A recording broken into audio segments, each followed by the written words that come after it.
Hey guys, my name is Marina and this is your monthly forecast for Pisces for the period between the 20th of March and the 19th of April.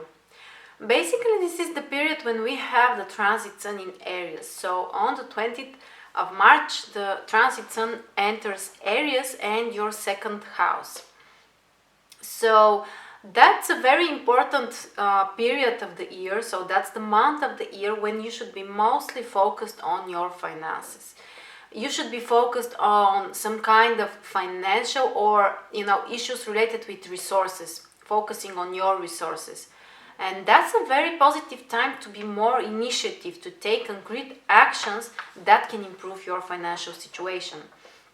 The transit sun in Aries is related with like a boost of energy, and Pisces is a more a little bit passive sign. Sometimes you can be more introverted, more waiting for something. And during the past period when we had the transit sun in Pisces, we all might have felt a little bit more dreamy, a little bit more not so grounded. But when the sun enters Aries, so during this whole period between the 20th of March and the 19th of April, the transit sun in Aries actually will support us to be more active, to be back to our activities, to start searching for new things to do, new ideas, new directions. And for you, when the sun is in second house, a second house is also a very house related with some really grounded things, lots of things that are visible, that you can touch, you can achieve, you can have. So the sun in Aries in second house suggests that you should put efforts, take concrete actions to improve your financial situation, to have more things, to find new ways to earn money even. And besides the sun, we have also the transit Mercury, the retrograde Venus, and Uranus in Aries. Meanwhile, on the 27th, there is a new moon in Aries as well. So there's lots of intense fire energy. And this energy for you is focused in the area of finances and resources. So use this time to start something, to take concrete actions that can improve the situation. You should be prepared that because Venus is retrograde in the same sign and in the same house, so in Aries in your second house, it suggests that things may not be so fluent as starting something totally new. Instead, you can choose to restart something from the past. It can be like an old idea that you have had about earning money, or an old way in which you have earned your money. So everything, including your past activities and plans and your financial situation, actually now can bring you some kind of success and may require your attention. And as I said, we have a new moon on the 27th, which will bring even more energy for taking the concrete steps, for taking the concrete actions, and be really concentrated on that, because Aries is a sign that can be really focused on one thing, on the thing that they want. So the transit in Aries suggests that you should really think about what you want to achieve in your in your financial area, how you would like to improve your situation, and what are the concrete steps that you can take in order to achieve that. After that, on the 31st, we have the transit Mercury going to Taurus in your third house. So there can be a little bit slowing down in the processes around us. So if during these 10 days you might have been too impulsive, because that's another side of Aries, is that it is too impulsive. After that, after Mercury enters Taurus, you might be a little bit calmer regarding your decisions, regarding your ideas, regarding your plans. So for these 10 days between the 20th and the 31st, you might be also too impulsive in your decisions. So you should be careful with your finances. And after 31st, when Mercury enters third house, this would be a very positive time for, starting some kind of communications with others, meeting with new people, exchanging ideas with others, people who are writing, who are speaking. They can really benefit from that transit, and this can be in a more, material way, in a very usually more rational, because Mercury in Taurus suggests that you should do the things that will bring you material and financial results. So try to think that way.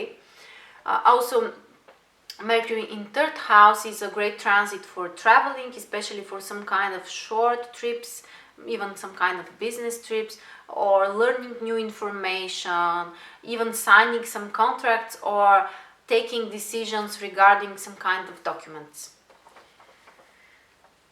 So after that, on the 3rd of April, something very interesting is happening. The transit Venus, which is retrograde, goes about retrograde in Aries, will go back to Pisces, so it will move to your own sign. And it means that it will affect you personally in some way. So the area of relationships, which are usually associated with Venus, might become more important for you. You may need to take some decisions in this area, like, setting free from something, or your past in some way may require your attention. Your past relationships, partners coming from the past.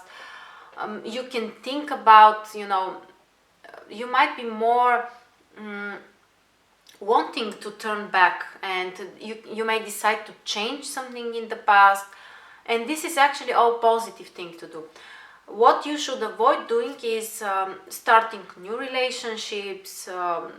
Generally, Venus retrograde is not a good time for starting new relationships, for getting married or something like that. And especially when Venus is retrograde in your first house, it affects you personally very strong. So just avoid all of that activities. And be aware that you might be over emotional with Venus retrograde in first house. You just might react too emotionally on things. And after that, on the 5th of April, we have the transit Saturn going retrograde in Sagittarius, which for you will fall in your 10th house. So this transit is affecting your career, and as we know, Saturn is related with lots of responsibilities, possible challenges, difficulties, some obstacles, stuff like that.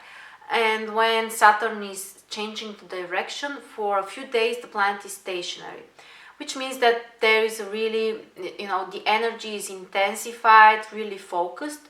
So you can have some kind of challenges in your career, in your work. It's not necessarily something bad. It may just mean that you may have lots of responsibilities because you want to, build something, to achieve something material, visible. Saturn is good for all of that activities.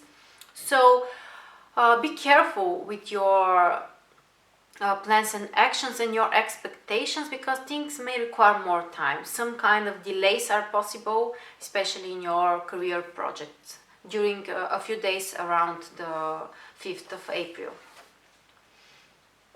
So after that, on the 9th of April, we have the transit Mercury going retrograde in Taurus in your 3rd house. So usually the retrograde phases of Mercury are not positive times for everything which includes information, like signing contracts, like document issues, like business trips, all kind of trips.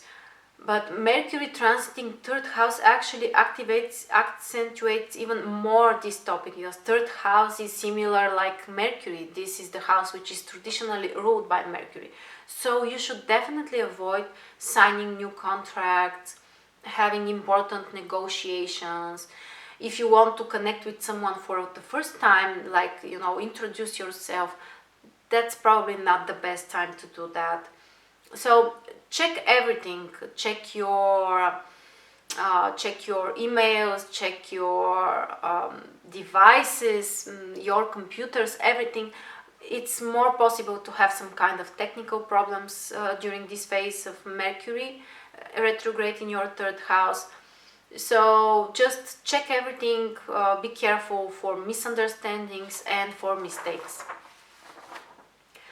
After that, on the 11th of April, we have a full moon in Libra and Aries, which will fall in your 8th and 2nd house. So this full moon is very important for your resources and your financial situation. There might be, the need to find a way, to find the resources that you need by searching support from others, which is 8th house. Or it is also possible that you can achieve some kind of, material result in this area. For example, if you have planned something related with investing in something, then this can be like a culmination in this area of your life. For people who are working in some kind of careers related with money, like bank sector, like investment, this actually can be a very positive time when you can see the final results from your previous actions, from the things that you have previously started. Second and eighth house are also very important for our health and especially for our energy. So you need to find balance in this area. You can feel more exhausted, or you may waste some of your energy. So try to find the balance. As well, it is also a positive time to separate with something which is no longer useful. Like it can be some kind of unhealthy habit, or you can even change your diet, or you can start a new type of exercises, everything which will improve your energetical balance and your physical energy. And finally, on the 14th of April, we have the transit Venus going direct again in Pisces. So that should be a positive time for you, because it's possible that the retrograde Venus in your own sign might have brought some kind of challenges for you, especially in terms of relationships, communications with others, the way you feel about others. So this period after that should bring some kind of balance in your life. Also, most of the time Venus was retrograde in Aries, which was your second house. So if previously you have had some kind of financial difficulties, after Venus goes direct, things should go back to normal. If there were ups and downs in your finances, some kind of challenges and difficulties, now things can improve.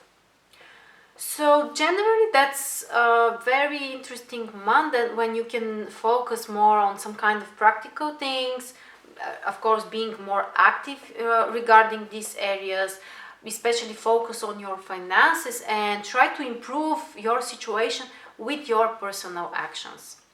So these were the most important transits for you.